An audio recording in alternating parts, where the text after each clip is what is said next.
Hey everybody, before we start the show today, we wanted to let you know that there's a brand new video out for game nights. Yeah, it's a behind the scenes of how we make the show from pre-production all the way to post-production and putting it on YouTube. Yep, a lot of footage that was left on the cutting room floor, as they say, some outtakes and candid moments with many of our biggest guests. If you're a fan of game nights, we definitely encourage you to go over to our YouTube channel and check it out. Yeah, in fact, go over there right now. Click the link. It's in the description box below, and then come back and watch the rest of the podcast. All right, on to the show.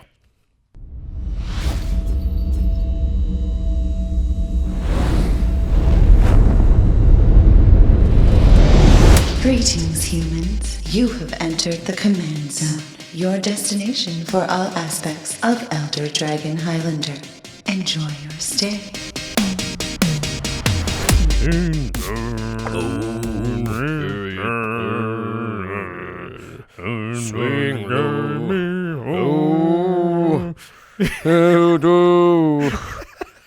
Jimmy, just say something for them. Hey, everybody. How's it going? Sorry, I'm going to try to hit a high note.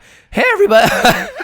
Jimmy's voice is, it's going. Hey, yeah, right now this is about the highest I can talk before it starts to crack. You know, I'm surprised because so much of your work involves you using your voice a lot. Talking I'm surprised all the time. This hasn't happened before. This is the combination of sickness and some vocal exhaustion.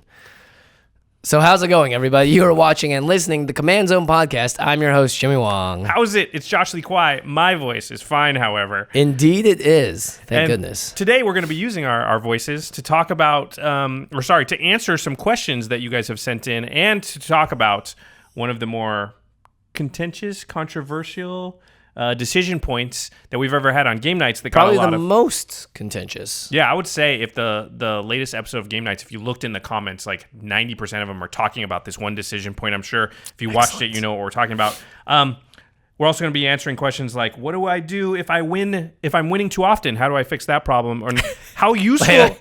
That's a problem? We've talked about this before. We'll get into it. And how useful is the official ban list, which is an interesting discussion. But first, before we get into all that, we need to talk about our wonderful sponsors. Yes. If you go to cardkingdom.com/commandzone and use that affiliate link when you buy your Magic product, singles, any of the accoutrement that goes with the awesome game that we play, including Ultra Pro playmats. Like, check this baby out. I got the full art unstable island. Jimmy's got the mountain. These things are amazing looking. Yeah, they're amazing. Yeah, so use that affiliate link when you order the stuff you're already going to order and you're supporting game nights and the Command Zone. Speaking of Ultra Pro, there are other sponsors of the show. And of course, you can pick up Ultra Pro products pretty much everywhere you go. All of your LGSs should have them in stock, as well as cardkingdom.com/commandzone. So big thank you to Ultra Pro, as always, for sponsoring this show. I want to tease out, and we're going to release this in, I think, the next game nights, but they have a new product coming out that's pretty sweet. Yeah, I'm pretty excited about it. So we're going to be showing that off soon. All right.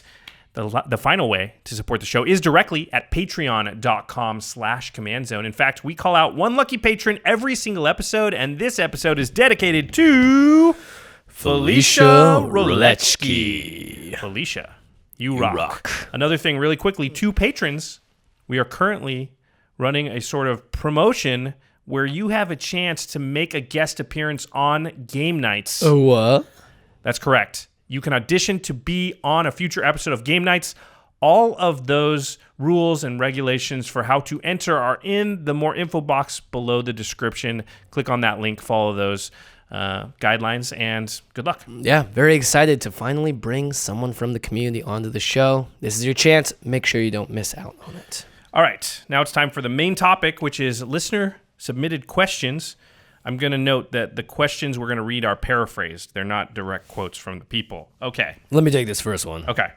In my playgroup, I'm usually the player who wins because I have a lot more experience and access to a better collection than my friends do. So it tends to become a game of arch enemy no matter what deck I am playing. Do you have any tips on how to lower the power level of my decks so they aren't so overwhelming? Written to us from Cassius Marsh. Just kidding. This is from someone named Draven. It could be from Cash, though. It could be from Cash. So this is the I'm winning too often. What do I do about it? Question, I think. Yeah. Well, let's talk about why Draven asked this question, which is it probably doesn't make you many friends when you're always winning, and especially if you're playing with the same play group. So it makes a lot of sense why someone might not want to be winning as often, but focusing more on having fun. And he says here, it makes him become the arch enemy no matter what deck he's playing. And we've seen that this can snowball where they win too much. As a result, their playgroup tends to try and take them out. And in response, they tend to just only play their most powerful decks, which makes them even more scary. So the playgroup kills them first. And that's a path that really is going to lead you in a bad direction. Yeah. And I think Draven's pretty smart here, saying like, okay, how do I stop the direction that we're going here? Maybe lower the power level of my decks or do something so that I stop being the arch enemy, because otherwise you're forced to go that other direction, which is like play more and more powerful decks, start comboing out on turn 4 so I can beat everybody, which makes them want to kill me even harder. And then, And you also don't want your playgroup to go down that route too. If someone's like, well, the only way that I can beat Draven's decks, or if I combo out on turn 3 or 4, or if I just build my deck to be entirely counterspell, and then we just all three of us just always only kill him first. And then your meta starts devolving, not evolving. So I think there are a couple of ways of going about this. The first is you can either tune down the decks you already have, or you can start building new decks. I think tuning down is a lot easier. Of the two choices, that's the one I like least. Yeah. Well, I mean, I can see why. Like, this is a good deck, it's a powerful deck if I need to whip it out at some point, and I know I'll have it. But let's say you have 5 decks, all 5 of them are way too powerful, and you don't want to build another deck. Well, in Draven's case, he has a big collection, so it might not be a huge issue. But tuning down the deck, I think, is really easy. Just go into your deck and take out the clearly most powerful cards that always are the ones that power you ahead. Not necessarily like the Soul Rings, but your mana crypts, your infinite combinations. Like, find other ways that make you personally interested to play the deck. Maybe your win con is now no longer go infinite or win with Tooth and Nail entwined, but rather win with a token overwhelm strategy instead. So like there's different ways to structure win conditions that aren't as oppressive, if that makes sense. I think a good way to sort of detune decks if you want to lower the power level is just take out the tutors. Mm-hmm. So if you just went in and just took out anything that tutors for anything, or maybe left in only 1 or 2, and now all of a sudden you're just reliant on to draw the right things, it's going to up the variance level of your deck and just naturally make it a little bit less powerful. I do like what you said. A long time ago now, we had Marshall from Loading Ready Run on, and he talked about not putting Cloudstone Curio in his Animar deck just because he's like, that's a little too much. Like it's a little too good. Yeah. And that thought process can sort of lead you to take out certain cards, like you said, Tooth and Nail, things like that. Tooth and Nail is a tutor, so that goes along with it too.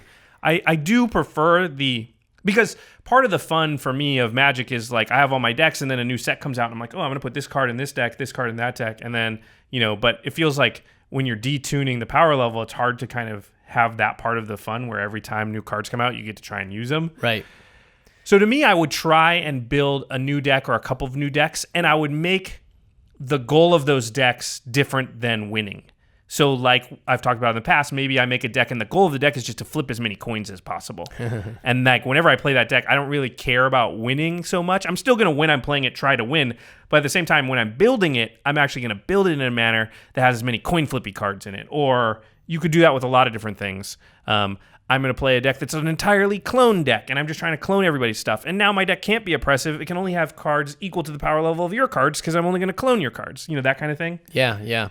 I mean, if you have a big collection, Draven, you could also even challenge yourself to, maybe it's like, hey, what if I'm naturally I've been playing the game for 5 more years than everyone else. I have a lot more experience.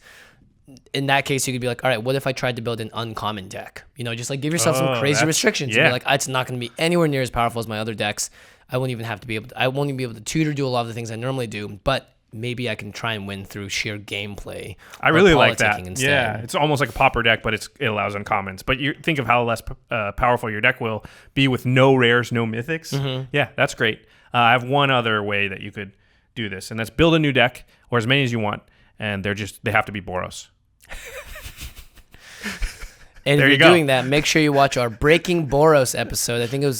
I forget what number it was, but we go in and we break down how to potentially make Boros somewhat viable in Commander, because red and white, unfortunately, gets the short end of the stick more often than not. All the time, still. All right. Yeah. Okay. I know. We won't retread over the same ground. All right. Calamity. All right. The second question it's from Greg. He says, I have one playgroup that allows the use of banned cards like Prophet of Krufix. Mm-hmm. Boy, that sounds like a dream playgroup. And then one playgroup that does not. Could you talk about how you think some or all of the banned cards should be approached in casual play? This is a really interesting question because we are a casual format. Even the rules committee says, like, hey, talk to your playgroup. You can jockey the rules around how you feel like. What do you think about, the ban list in casual playgroups allowing some of the banned cards to still be played? I feel like it's a case of people going like, well, I just don't want to stop playing it, so I'm not gonna. The problem is that for someone like Greg that bounces between several playgroups, and let's say you're someone that plays your LGS all the time, I think the larger the playgroup is and the more people that come in and out of it, you have to adhere more to the actual ban list. Just because it's going to be too hard to tell people, like, hey, if you guys come to this game store on Sundays, we're allowing Prophet of Krufix and this card. It's a little too much. So I think, in general, I'm all about just house groups deciding. But I think if you're ever going to bring decks out into the wild, your deck should adhere to the ban list. Yeah, I agree. I think it's just really hard, and you got to think of it this way. And I think of it in our play group, right? We're smart guys. We talk about Magic all the time. We're not game designers. And so our ability to tell what's broken and what's not is, I just don't trust it. Mm-hmm. I don't trust it as much as like a generally agreed upon. And listen, we got our problems with the rules committee and everything, but at least there's a process they go through. Whether you 100% agree with it or not, to ban cards. And it's generally agreed upon, and so everyone's going to be on that same baseline. Mm-hmm. Because what happens in a playgroup where you allow, Prophet of Krufix and somebody wins with it, in a couple of games, is that the other players are, that card's banned, so, you know what I mean? Like, it just doesn't create great feelings. I don't know. To me, for better or for worse, I feel like you need to adhere to it. Now, super casual playgroups, people don't have a lot of cards. They just want to play their cards. I understand, and that's fine.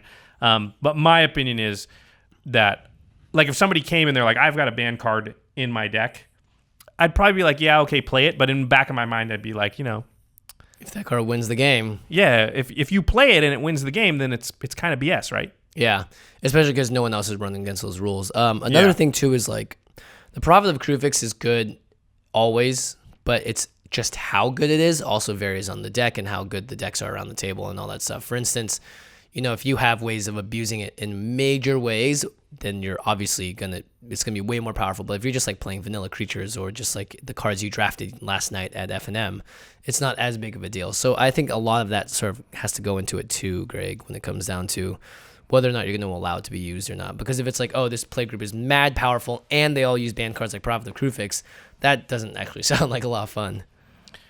I'll give another little tip here. If you're playing in a group and they allow some of the banned cards, some of the cards that are on the ban list to be played in that group, play the banned cards. Those are the good ones. They're banned for a reason. Mm-hmm. Play all of that stuff. Yeah. All the moxes. Oh. All right. Time walks. The third question. You want to read it? Yeah. My play group wants to begin playing Commander. So start over. I don't know what the first word was. My play group wants to begin playing Commander, but we're in junior high school and it's expensive. How do you play Commander on a budget? Precon City. Precons are great. Even in junior high, though, that might be expensive, right? It's $35. Yeah. A lot of LGSs will often donate their extra commons, uncommons, draft shaft to places like the Boys and Girls Club, YMCA, and a lot of times, a lot of places just have cards sitting out. Also, if you end up going to an LGS, I've seen plenty of times where someone just goes, hey, you're a new player, here, take all of this. Please, just take my cards. And I think if you're a group that wants to start playing, but you guys don't want to spend money on it, you guys can start storing those cards together as a group and figuring out how to build different decks with it and just make it as interchangeable as possible. So it's not like, oh, John has the best deck by far, but rather like, oh, cool, we have 5 decks built with these cards that are all about equal power level and we switch off with them constantly. Otherwise, you're going to run into what everyone runs into, which is like, my collection's better than yours, so I'm going to beat you more. Yeah, or I'm just willing to spend more than you are. Mm-hmm. And if you guys are in high school, it's going to end at some point, so it's not like going to be in this play group forever. So I think it would be totally a normal and healthy thing to really share these cards amongst each other. I like what you said earlier, actually, for this, too. You could just make a rule within your group to keep costs down. We're just only going to allow uncommons and commons. Right. There's also a lot of ways that people play where they sort of have a structure, they have a league structure or something where like each week I can add one card to my deck. Mm-hmm. And that kind of keeps everything's in check, right? You can only add one card, so it can't get out of hand where like somebody comes and they spent, $50 on new cards and totally change their deck in 1 week. Yeah. Unless it's the profit of the Even prefix. if they buy a $50 single card, it's not going to change their deck by a huge percentage because it's one card out of 100. So I think that's another way to sort of handle budget is to just agree upon some kind of stipulation or some kind of clamp that keeps everybody similar. And then part of the fun of Magic, though, is changing your deck over time and improving it and seeing what's going wrong and then making those changes. So to allow for that, I like, we can add in 2 cards a week or 1 card a week or blah, blah, blah, making some kind of rule, but keeping it stringent enough so that it can't get out of control. I think that's a good way to play budget. Also, a good way to play budget is to listen to the Commander's Brew podcast. Yeah. Because those guys, Andy and Sean, they really know the budget stuff and how to sort of build really strong decks. I've played with Andy a bunch of times, and I don't feel like his decks are like worse than my decks, and he's building those things for like $50 a lot of times. So yeah, you're often just dying to combat damage. Yeah. Getting trampled over. It almost made it. It almost got there. Okay. I like this question. What do you think... Oh, this is from Adrian. Adrian? There's 2 A's. I don't know how to do that. Adrian! What do you think is the most fun to play with, or would be the most fun to play with? A table full of Chaos decks or a table full of Group Hug? The answer is not Chaos decks, by the way. Yeah, you know what's funny? It's Group Hug. The answer to that is Group Hug. A table full of Group Hug would be fun. Everyone would draw a million cards, have a bunch of stuff. I don't know how that game ends. I mean, Group Hug decks are usually sneaky, and all of a sudden they win. Or it's usually combat damage based, but a lot of the times it'd be like, oh, no one can attack anyone. Yeah, because there's all pillow forted and stuff. Yeah, I have the same experience with you, and this might be skewed because of my own Chaos deck. Yeah. But Chaos decks tend to actually not play out super fun. No, especially if it's... I mean, look, if it's not fun when one player is playing a Chaos deck at a table of 4, it's not going to be fun when 4... I think it's like the novelty of it would wear off really quickly. Because at a certain point, too, the rules interactions just go crazy. Imagine like multiple Warp Worlds on the table. What would even happen? Yeah. And Chaos decks tend to create really long games. Oh, yeah. That's the worst part of Because what happens is people can't make strategical or tactical decisions. They play something and they don't know what the effect will be because some weird enchantment's out saying whenever you play this card, this actually happens instead of what's supposed to happen.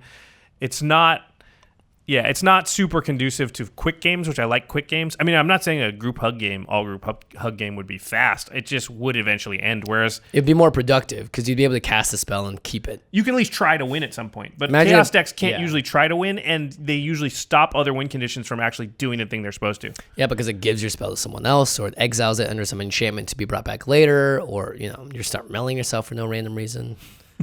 All right, so I think we're on the same page. Group Hug. You've often discussed the problem of, I'm a strong player, so everyone targets me, but my problem is that I'm the weakest player in my play group, so everyone targets me. Even when I play my friends' decks, they see me as easy meat. What do I do? From Liam. So this is interesting because we did a full episode almost on my playgroup targets me first. What do I do? And it's usually because that person is kind of like, it was kind of like Draven, where they have more experience and better cards, and the playgroup learns, let's kill that person first, and it's arch enemy. This is kind of the opposite problem where like I'm weaker and they see me as easy meat, so they take me out first. What do I do in that instance? Even when playing my friend's decks, so it's not even the deck power, it's just him as a player that they're viewing that way. And this can happen a lot because I think we all know that everybody in a playgroup has varying levels of like how hardcore they are into Magic. And you always have a couple people who like they know how to play, but they're not super into it. And they'll come to hang out because they like hanging out. But they're not like looking up cards on the internet and combos and interactions, on their spare time. They're just coming the nights you play and they're just playing the cards. Yeah, I feel bad for you, Liam, in a lot of ways, because it is like, in a lot of ways, it's bullying, just straight up. Like, oh, he's easy to take out. We don't want to make hard decisions. Let's go after him first. I think part of it might be politicking, because even when you're playing your friend's deck, let's say your friend's decks are on equal power level as everyone else's, then you actually have political fuel, which is like, look, why are you taking me out? I can be your ally instead. Or like, I will send everything I have at you every single turn if you decide to do this to me, until you guys realize that it's not, a fun interaction for me. I'm not going to make it fun for you kind of thing. That's like the Josh Lee Kwai fire and brimstone approach. Well, I think the sort of good thing about that approach, and you don't have to take that approach, but that philosophy is like, in that scenario, you have a plan. Mm-hmm. And it doesn't matter what your deck is or whatever, you've got a plan, you're focused, and you're going to do a thing. And I think that's the problem with a lot of players sort of in Liam's position, is they're wishy-washy, they don't seem like... So they are easy meat, and you don't worry about them. You at least become a factor and something to worry about when you're like, I have a plan. And your plan could be like, I'm going to attack this player. And that's just my plan for this game, just to give me something to sort of park my, my plan on. And then they have to at least take you seriously in some way. And they can't just, if you're willy-nilly, you don't know, it's not that you don't know the cards and you don't know what you're doing. You also don't know what you're trying to do or accomplish. At least just have a plan and just have a default in mind. Well, when something comes up, I'm going to destroy. This player is going to be my enemy this game. It at least gives you a reason for being and to be taken seriously by at least one person at the table, right?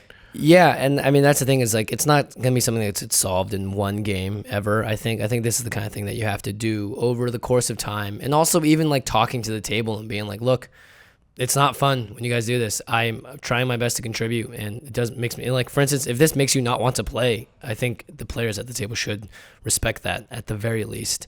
Otherwise, I would just start being a threat. Figuring out, listen to some of our politicking episodes, find ways to slide into people's sort of trust circles and make your way into being like, wow, like Liam did a lot this game. Holy crap. Like if it wasn't for him, this wouldn't have happened. Or if it wasn't for him, he wouldn't have attacked me here. Or like he actually counterspelled the right thing at the right time. I think a lot of players like Liam, they tend to, I like what you said, because they tend to just feel like they don't impact the game because they tend to feel like they're afraid to do stuff. Liam, if they're always ganging up on you, just do stuff. Blow things up. Kill things when you have a chance. Attack people. Yeah. Have an impact. And if they're like, why did you do that? Like, I don't know. Why do you keep attacking me first every time?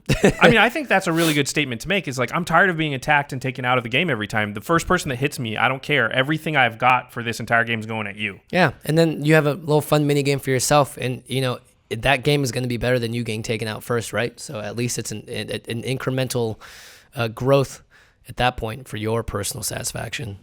Good luck, Liam. Okay.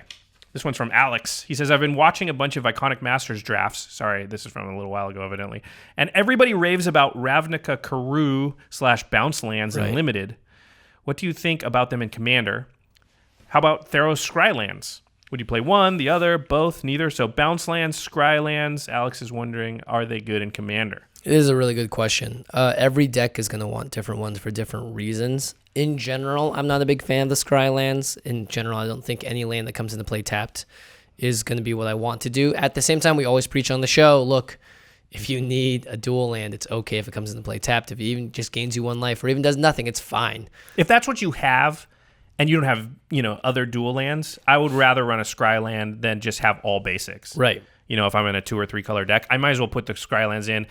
I just don't want more than like maybe 40% of my lands to be lands that have to come into play tapped. Right. Yeah. The bounce lands are very good in Limited, depending on the format, but they're also really good in Commander. They're always good in Limited. Yeah. They're just lands that give you card advantage. Because what happens when you play them, let's say you play the Simic one. It comes into play tapped. You return another land you control to your hand, and that land itself that you just played can tap for green and blue. So it actually taps for 2 mana, but you're of course taking a land back. I think they're really good in Commander if you have lands that help you trigger landfall. If you have any creatures that care about lands coming into play. If you have things that untap lands. Right. Kior's Followers, Teferi, Garruk Wildspeaker, my favorite, Fate Stitcher. Because you can untap your bounce lands and make think of a Kior's Follower normally makes 1 mana, untap a land. With a bounce land, it makes 2 mana. That's huge. That's a big game. I think bounce lands, a couple of them in decks is often good because think of an opening hand that has 2 lands in it. Think of an opening hand that has 2 lands in it, but one of them's a bounce land. Hey. I have 3 mana in my hand. Yeah, that's a lot better. And so it's going to help you. Like I said, that is basically a land that drew you a card. It drew you another land. Or it's worth 2 lands or something. But the problem is you think of a land that has 2 lands in its opening hand, but they're both bounce lands. You can't keep that. You can't play either of those. Because your lands just keep bouncing each other if you don't draw another land. So I think balance is really important. I agree with you. The Scry lands I just find to be low impact. I think you can play them in decks that are going to bounce their lands and stuff and maybe get extra Scry. And even then, most colors are so good at card draw and that kind of stuff on their own that they don't need it, but maybe in Boros or something. Yeah, I was going to say, if you're a Boros deck, you'll play all the Skylands. Yeah, because you do need that sort of pseudo card advantage. So again, I think moderation, though, is key here. I don't think there's very many decks that want, every bounce land and every Scryland they can play. They want a couple. Yeah. I'm going to make you read this next question. Okay. My throat can't handle it. Your throat can't handle it? Yeah, this is a big one. It's a big one. Okay. So there's a player... Sorry, this is from an unknown person. Their name was withheld. And they also gave a pseudonym to the player they're talking about. So evidently, everybody in their playgroup listens to this show. So there's a player, let's call him Bob, not his real name, who is the organizer of our playgroup. Bob's our best player. He has the best decks and the most wins. He uses a lot of shaming tactics to get the most advantage in our games, shaming us for attacking him, even when he's the biggest threat, and whining that we ruin his fun whenever we gang up to stop his combos. There have been times where I could counter Bob's combos or destroy his win cons before they go off, but chosen not to. It's better for morale to take the loss than to have him complain. Whoa. This to me seems hostile and oppressive. Though he states this is part of the politics of EDH and it works for him, he wins the most games using the best tactics. So my question is this proper EDH behavior? Is Bob in the right and I just can't handle politics? Or is he being too oppressive? If so, what can be done? This is a very intense question. Bob seems like a very intense fellow. And I think we've all met some version of Bob in our life that is like I don't care, I'm going to win no matter what kind of person, and I don't mind how I get there. He's also the organizer. I like how he puts that in there. There's a little bit of added pressure in that, well, maybe I just won't invite you back. Right, or like, hey, I put this together. I'm going to play the way I want to. This is my game. These are my cards, etc. First of all, don't be Bob. Yeah, don't be Bob. And if you are Bob, I advocate some tactics like this. Right. Yeah, but we always say it has to stay at the table. It has to stay in the game. It never falls outside the game or outside the table, and it feels like Bob's taking it past the game, past the table. Yeah, I don't think it's proper EDH behavior to make someone feel bad for not letting you win the game, for example. You're about to win the game. Everyone's goal at the table is usually to win the game. And if they're going to do something to take out your card and you start publicly shaming them or making them feel bad for it to the point where they don't even want to talk to you or play with you again, then you're just being a toxic person. Do you really want to be the person who they're letting win so they don't whine too? Yeah, right? Like, are your wins real wins? Yeah. Are you okay going to sleep at night knowing that you won because other people just let you win because of the way you behave? Now, I want to win because I convinced you not to attack me and that Jimmy was a bigger threat because blah, blah, blah. But I don't want to win because, you just didn't counterspell my thing. Yeah. I think this points to a much larger issue in gaming in general that I've noticed across video games, board games, card games, you name it. Sports. Is that when it comes to the idea of there's one winner and I want to be that winner, and especially when you're playing a game, I think the mentality of a lot of people loses a lot of maturity and people get very childish in a lot of their behaviors and tactics. Because, the first time you play games are on the playground. And that's when you use tactics like this to sort of get your way, or you get bullied by someone that does something like this, or you are the bully. But we're all adults now, and for the most part, we're all older than the age of 16 to 18. I think the average demographic for a Magic player is like mid-20s or something. Yeah, I think so. This is no way to be acting if you're in your 20s. This is no way to be acting actually ever in your life. The only reason that we allow it for kids is because they don't know any better. And then we usually talk to them or we show them, hey, you shouldn't be doing this for X, Y, and Z reasons. But I think this is something that the entire group needs to come together about. And it's not just Bob's fault in a lot of ways. I think because you said name withheld that you will let him do something because you don't want to face the other side of it. In an unfortunate way, you are still letting the problem continue to be a problem. Yeah, that's what I was going to say, because one of the most important sentences in this whole thing was sometimes I have the ability to counter Bob's combo or whatever and stop him from winning, but I just don't do it because they say morale. It's better for morale to take the loss than to have him complain. The problem is that perpetuates the thing that's going on. For me, when some situation like this is happening in the game or in life, I actually am looking for a point to make a confrontation happen, because if I never make the statement, hey, I don't like this, then you could ostensibly never know. Yeah. And therefore, what is the impetus for it to ever stop? And so I need to find a point as soon as possible so that the process of it not happening anymore can begin. I need to find a point to make, my viewpoint clear. And so I would literally counter their spell every time and want them to complain so that I can have that confrontation of they go, you're always countering my stuff. And I'm like, because I hate how you complain so hard about it all the time. And I'm going to keep doing it until you act like a grown-up person. Yeah. And now I've gotten my ability to make my statement. And now they know what's up. They know everything. Yeah. And everything's out in the open rather than everything's resentful and under my breath. And so I think that's probably the healthiest thing to do is to, look for an opportunity to confront the person about what's going on because Bob might not even know. Yeah, Bob may be oblivious. I mean, he does say, you quote him here saying that it would, quote unquote, ruin his fun. And I think that in itself What about my fun? Yeah, what about our fun? It's a group game. It's a 4-player game. And that could just be something that Bob is not in the know about. It could be that he just very much thinks that every time he sits down to play Magic, it's all about how he feels at the end of it and that there's no consideration for the group. And that may be very true in a 1v1 game, in a tournament setting, in a competitive setting, which I think Bob would do very poorly in, by the way, because people are intent on winning all the time in those settings. I do think, though, that as a group, you guys and girls should definitely have some sort of intervention or some sort of talk where it's like, hey, this is not working. This is not going well for any of us. And Bob, even though you are winning the most because you have good cards and all that stuff, we don't want to play with you. And honestly, you guys have a play group, and I don't want it to get to the point where you guys all go, okay, you know what? Everyone but Bob is invited to this next game night. We're going to organize it ourselves. But that is sort of the reality of what's going to happen to you, Bob, if you actually end up continuing this behavior and if the play group doesn't do anything to address and root out the main issue at hand here. All right. Good luck, name withheld. Good luck to all of you. We're all counting on you. And please, it's okay to act like grown-ups. No one's going to get mad at you for being a mature adult and doing mature adult things. Yeah, and standing up for yourself. It's totally okay. You're not accusing anybody or yelling at anybody. You're just saying, like, listen, you probably don't know this. I don't like that. And Bob, it's okay to let other people have fun. And it's okay to, for everyone to play the game, right? It should be expected that if you're about to win, they're going to try and stop you. Why do you want to play a game where that doesn't happen? I know, right? Like, the whole point of the game is to overcome the obstacles. Yeah. It's not to make them not want to play the obstacles. You also have to think, like, you're the organizer of the play group, so you've put a little additional responsibility on your shoulders, too. And if your active goal or if your active thing that you do is shaming other people for doing stuff, then what kind of organizer are you? And what kind of example are you setting for maybe the more impressionable kids in the group that maybe are just learning how to politic?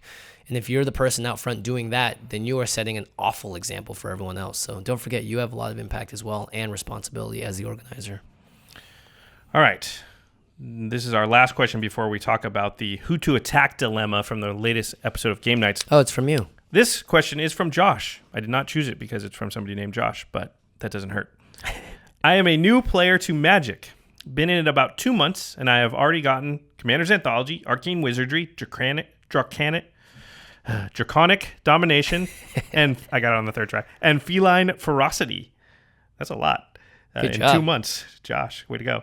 Sounds like me. What kind of tips would you guys give me to help become a better player and more competitive without playing with pre-constructed commander decks? So Josh is looking, it looks like, to graduate from the playing the pre-constructed deck to sort of starting to dip their toe in the water of their own decks. So let's see here. The Commander's Anthology had 4 decks in it. One was the original Kaalia deck. The other was Derevi, Marin, and Freyalise. Right. So those very powerful decks. And they all have other commanders within those inside, decks yeah. that are very good. Runes in there. There's a bunch of other ones, yeah. Arcane Wizardry, Draconic Domination, first try, and Feline Ferocity were all of the newest The commander Rubbins. set. Yeah. Yeah, but everybody could understand it when I finally said it. And all of those decks have new commanders as well. The first thing I would recommend, Josh, would be to listen to our episodes where we actually break down. For instance, we broke down the Marin deck, we broke down Freyalise, and everything but Kaalia. Feline Ferocity for sure. Oh, and Derevi. Draconic Domination. Yeah, and so we've broken all them down. We've shown how someone like Alex Kessler might build a Kess deck out of the Arcane Wizardry deck. Definitely listen to all of those. In terms of, understanding our philosophy behind how you would take out some cards, weaker cards, and replacing them with better ones. And then I think I would just go through all of those decks and find the one commander that you really want to build first and go from there. You know, one of the things we do for our reviews of these decks is we don't do a total rebuild. So we don't say take the commander and here's an entirely new deck that was only using a couple cards from the pre-constructed deck. We actually say, listen, here's 10 cards you could swap out for 10 cards in the deck. So we're doing sort of a dip your toe in the water, you know, a first step towards deck building. And I think, Josh, you might be at that point in your sort of Magic career of like, it's daunting to create an entirely new deck, you know, from scratch where you're just like, here's the commander. Now I got to come up with 99 cards. It's a lot easier to be like, here's the commander and I've already got a deck. And then what I'm going to do is my goal here is to just take out the 10 worst cards and add in 10 better cards. Yeah. And now you've begun the deck building process, but you didn't jump right into the deep end, right? You're waiting in the shallow end. And as you do that, and now you go, okay, well, I'm going to switch out 10 more cards. And before you know it, you actually changed out most of the cards in the deck and built a full deck. And then, you know, maybe eventually you kind of get to the point where you're like, okay, well, now I'm going to build Rune. And with Rune, all I have is Rune. And I need to, you know, end up maybe 5 or 10 cards from the deck. And I'm literally going online to tapped out or whatever and coming up with what the other 90 cards are. I think becoming a better player as well definitely involves making sure that you do all of the things that we normally say. So making sure that you have enough ramp card draw and sort of enablers and all that stuff in the deck to make sure your deck actually functions. So I hate saying like, go listen to our other episodes to find out how to become a better player.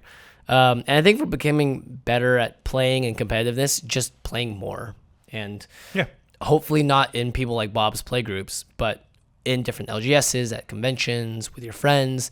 And always have an open ear and open mind to what other people are doing, what they've done with their decks, and how they're politicking their way around the table and finding what works for you, what you think doesn't work as well, and all that stuff. And always just paying attention will definitely help you become a better player over time. I'm a strong believer in making your growth incremental. And I think a lot of people get tripped up. I'm going to use the game we love to play in Vegas, Jimmy, Craps. Oh, good game. Which is a dice game. But if you walk up to the table and you look at it, it's very confusing. There's a ton of different numbers on there. There's people yelling things. And I've taught many people over the years how to play this game. And they always are like, what's this? What's this? What's this? And I'm always like, hold on. Learn these 2 rules. Play these 2 numbers. Don't worry about all the rest of the stuff. Because if you try to learn it all at once, you won't learn any of it. But you learn those 2 things. And then once you've got that down, you learn these 3 things. And then once you've got that down, and before you know it, you'll have learned the entire game. Whereas if you try to learn it all at once, unlikely that you're going to get there. And I think basically a lot of life can be that way, where you just set yourself the next step. And you want to get to the top of the mountain, but you got to take the first step first, and then the next step, and then the next step. So, just change out 10 cards or so, go from there. You'll get there, Josh. Sounds like you're on your way to a pretty big collection already. 2 months is pretty good. You got some good cards in those decks too. So, okay, let's switch gears now. We're done with our question and answer period. We're going to talk about the who to attack dilemma from the most recent game nights. I'm going to lay out the scenario in case you haven't seen it. What happens is Mel board wipes. And on my side of the table, I have Cathar's Crusade, Ashnod's Altar, a bunch of creatures, and Elenda. I'm not going to get into specifics, but I sack all the stuff, and I end up with 10, 11, 11 lifelinking vampires. So 110 power on the board during Mel's turn. Mel goes, oh crap, I didn't realize that was going to happen. She plays Crawl Space, which is a card that says that I can only attack her with 2 creatures. So I think she's at 37 life. She's safe from dying. Because you can only hit her for 22. Yep, and she's fully tapped out, and she passes the turn. Now next is Jimmy's turn. Jimmy's at 35 life, has no creatures. Exactly, I think you had 8 mana. 8 mana, yeah. 8 mana. He counts his 8 mana. He's playing blue-green, and he passes the turn without casting anything. So it comes to my turn. I have the 110 power. That's 10, 11, 11 vampires on the board. Craig is the 4th player. He's to my left. During his turn, he fully tapped out. So he has nothing. And because his creatures got killed by Wrath of God, he has literal nothing, and he's at 25 life. So the question that comes to me is I have enough power on the board to kill everyone if I attack out. Except for Mel because of Crawl Space. Right. Mel would go to, 15 life. Because I attack her with 2. Again, she has no blockers, so she'd take 22 damage. I can attack Craig with 3 of the vampires, which will knock him out. He's tapped out. So those kills. Sorry, the knockout on Craig is basically guaranteed. Mel, a ton of damage, basically guaranteed. The question here is, do I also attack Jimmy? So if you can see what's happening here, Jimmy has counted out his mana, left it open, and passed the turn, representing a bounce spell, Cyclonic Rift, the blue spell that says bounce, return all non-land permanents you don't control to their owner's hand. So he can bounce all non-land permanents that aren't his to their owner's hands. Of course, that will kill all of my tokens. And Jimmy, I mean, you basically, I don't remember if you said it or you kind of intimated, or I definitely intimated. I don't think we know each other well enough that I kind of knew you were saying, listen, if you attack them, I won't cast it. And if you do, I will, if I have it. Right, which is an unknown. I have 5 to 6-ish cards in my hand. I have been drawing a lot of cards this game, and I'm in blue-green. Yeah, you've had Sensei's Divining Top out for most of the game, so Herald's Horn drawing me an additional card every turn. Pretty much. You've been so 5, 6 cards is really like 8 because you can look at the top 3. Yep. And at this point, I'm maybe 2/10 into my deck, so you've maybe looked at like 25 or 30 cards. You have never tutored in the game though. Nope. So maybe you could, and you do have 8 mana, so you could technically Mystical Tutor, top, grab the card, cast it. That's a possibility. So really, I'm worried about not just one card, but kind of 2 cards. Right. Mystical Tutor, or you already having Cyclonic Rift. Right. And that's the thing. Even if I didn't have Cyclonic Rift, I could tutor and then use the top to draw it. So there are a lot of ways for me to get that card into my hand. If I had, I would say there are maybe, if I didn't have actual Cyclonic Rift in my hand, there maybe like 2 or 3 different ways I could have gotten it.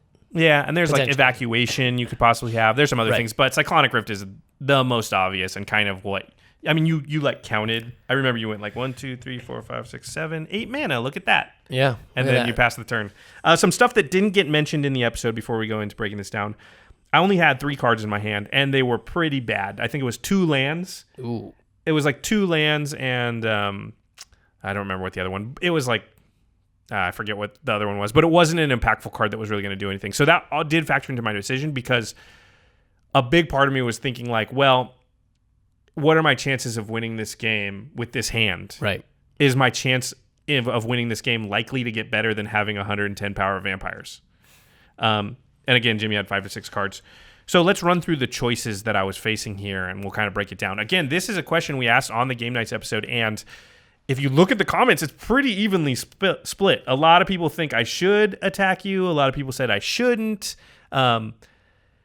So my choices were kind of like, I could attack only Mel and Craig, and under that circumstance, Craig's dead, Mel's down to a very small amount. Provided Jimmy doesn't still cast Cyclonic Rift, which he could still do, even if I did that. Mm-hmm. I can attack all 3 players, knocking out Jimmy and Craig, putting Mel to a really low life total if Jimmy doesn't have Cyclonic Rift or something like it. Then this was one that didn't occur to me at the time, but some people in the comments did mention it, which was attack Mel and Craig all out, and then just send like 1 creature at Jimmy. Yeah, maybe even 2. Yeah, just thinking like, okay, Jimmy. Maybe even 3. You have the chance to basically knock out Craig if you don't cast Cyclonic Rift. Is it worth you taking an additional 11 or maybe 22 damage? Just trying to find that line where he's maybe not going to cast it. So that's the decision that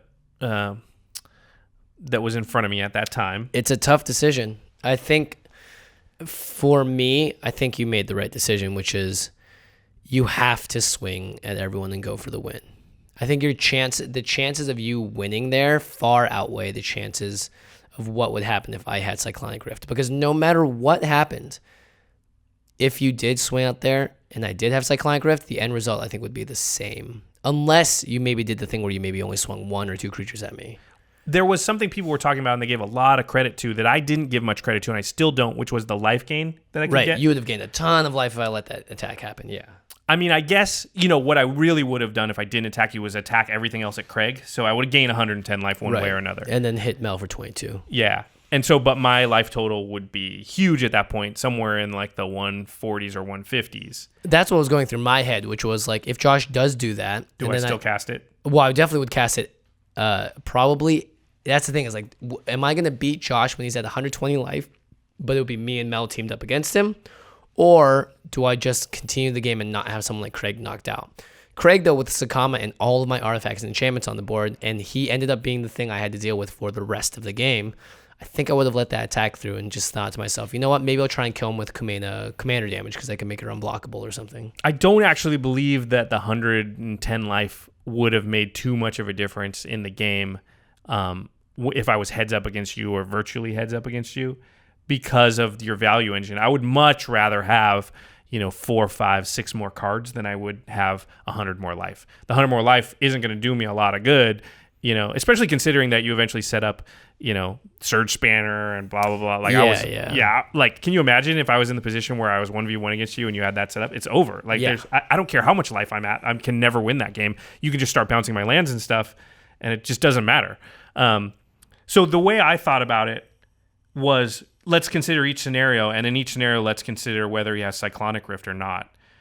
So let's go with the scenario where I only attack Mel and Craig. If you have Cyclonic Rift in that scenario, one of two things happens. Either you use it before the damage happens, or you wait till the players are knocked out. Or you wait till they're knocked out, or Mel's very low, and then on Mel's end step, you cast Cyclonic Rift. Yep. In which case, now Mel and I are 2v1 against you, and I got 110 life, but we have no permanence, and you're the first one to repopulate after the Cyclonic Rift.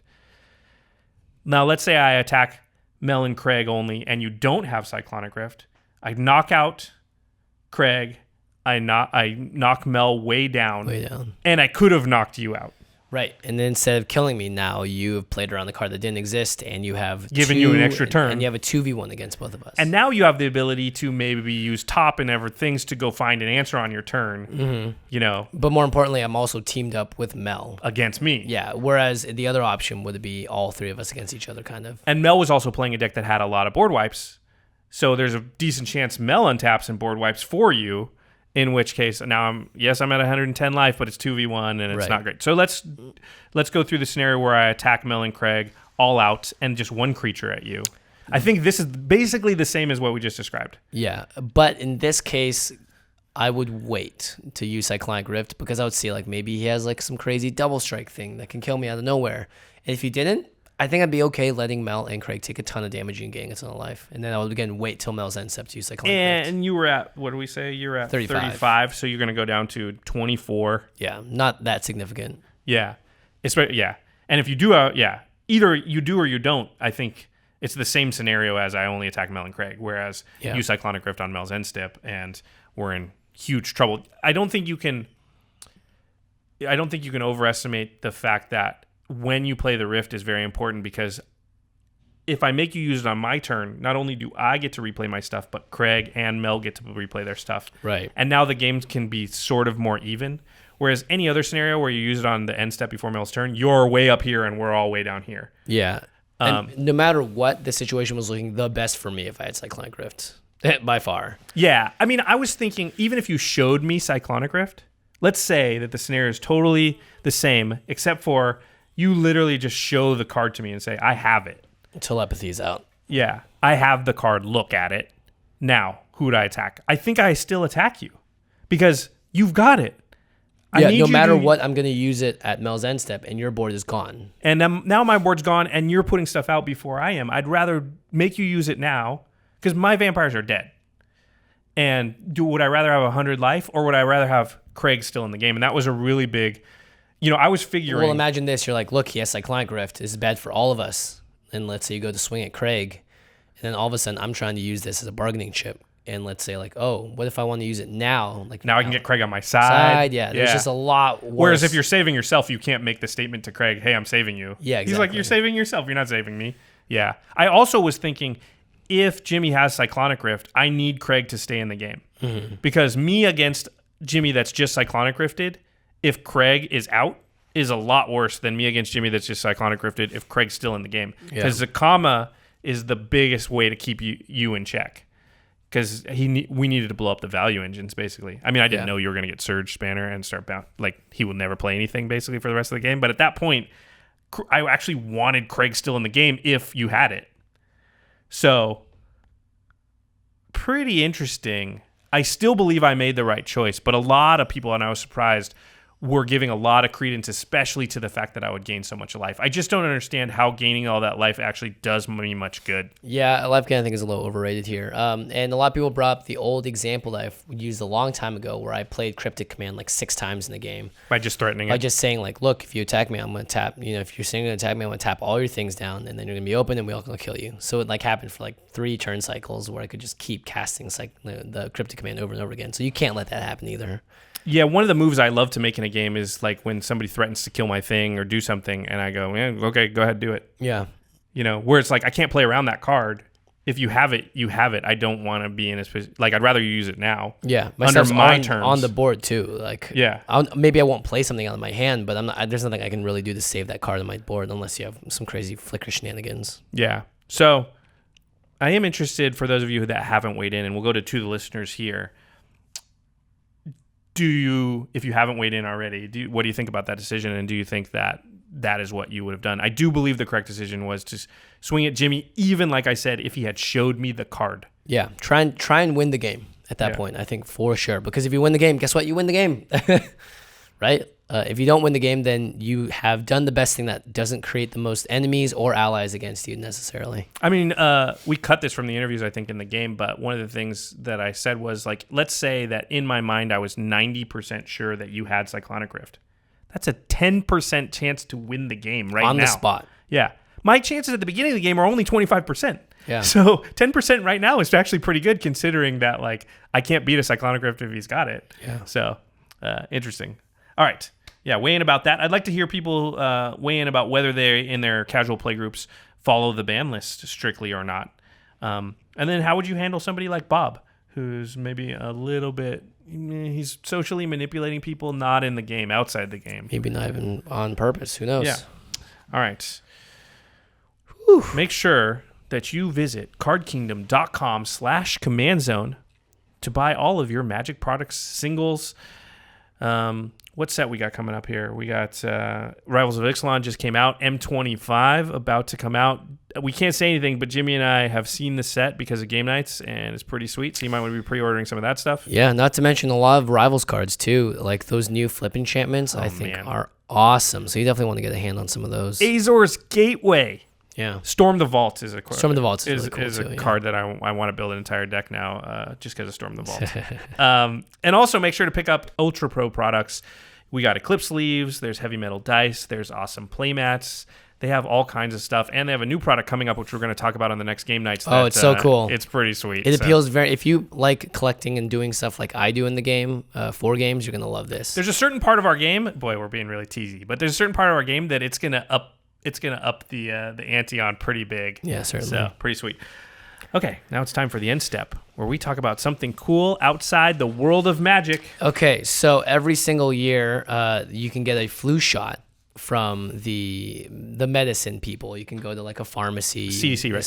The CDC, yeah. Essentially, the ones that do it? They essentially go like, all right, here's what we think is going to happen this next flu season. We're going to put together a concoction, a cocktail of ingredients that you can put in your body that will hopefully help you fight against the flu. This year has been one of the worst flu seasons in recorded history.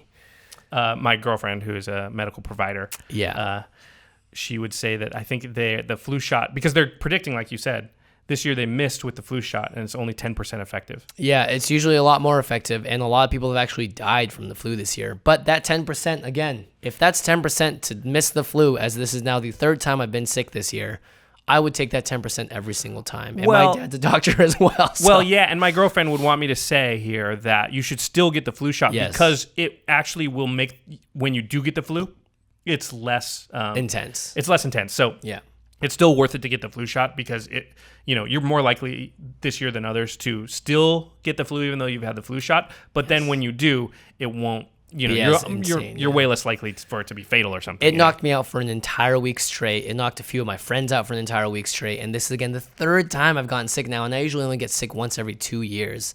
And a lot of people also will say, oh, I got the flu shot and it gave me the flu. That's actually what happens, is that you're getting a version of a virus, but also the antibodies to defeat it so that your body's like training. You're getting a less intense version that your body learns how to fight. And then when the more intense version comes, the soldiers are all ready. Yes, basically. exactly. So I can't recommend it enough. get your flu shots. Make sure that you are very careful. The flu season is still happening. It's still very dangerous. So if someone's coughing, if someone says they're feeling sickly, get away from them. Tell them to go home, and make sure that you do not stand, podcast with them, talk to them, share a space with them. I think I'm not contagious anymore, so you're okay. I'm jinxing the heck out of it, but Terry has had it. You've had it a couple times. Elle, my girlfriend, and let me tell you, she's got an immune system that could beat the crap out of anything because she works in the ER. Like, she got it, and somehow I've been around all those people, and I haven't got it yet. So maybe wear your flu shot. Yeah, maybe. You know, yeah. We give you like small versions of it, and your body's like, huh, and beats it each time. All right. Make sure to check out the Masters. I was like, where are we at? You know what else is sick? Yeah. Our sister podcast. I'm dying, man. I'm like falling asleep in the seat. This is the best segue in the history of the show. You know what else is sick? Sick, yo. The Masters of Modern podcast. Alex Kessler, Ben Bateman, they talk about the modern format, all things competitive Magic. You can find them on Twitter at the MMcast or right next to us at collected.company. That's right. And our editor for the show is Terry Robertson doing It is. But it's also... So we're in a transition period here. This is very exciting. Yeah, this is very exciting. So Craig Blanchett, our Mr. Infect, our good friend from Game Nights and this show, has started to take over some of the editing duties on the podcast. So this episode is edited by Terry Robertson and Craig Blanchett, and sometime very soon will be edited only by Craig Blanchett. Right. Terry's moving on to focusing a lot more on the Game Nights duties. It's awesome seeing how he's progressed and gotten so much better at editing over the years. Very, very fun to see that incremental progress like we talked about earlier. So big thank you to Terry and Craig for editing the show. The video versions you can find at youtube.com/The Command Zone Podcast. And, of course, special thanks to Geoffrey Palmer, who does the living card animations that start and end the show, as well as some of the animations behind us. Horizon Canopy. Awesome. Good job, Geoffrey. Thanks, Geoffrey. And thanks you all for listening. Make sure to enter, if you're a patron, the audition process so you could be a guest on Game Nights. Again, all of those details are in the show description below. All right. Thanks all for watching and listening. And we'll see you next time. Peace.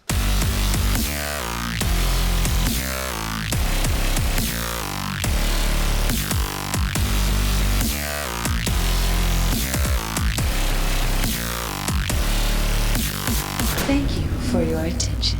For further inquiries, send an email to commandcast@rocketjump.com or ask us on Twitter at JFWong and at Josh Lee Kwai. See you later, alligator.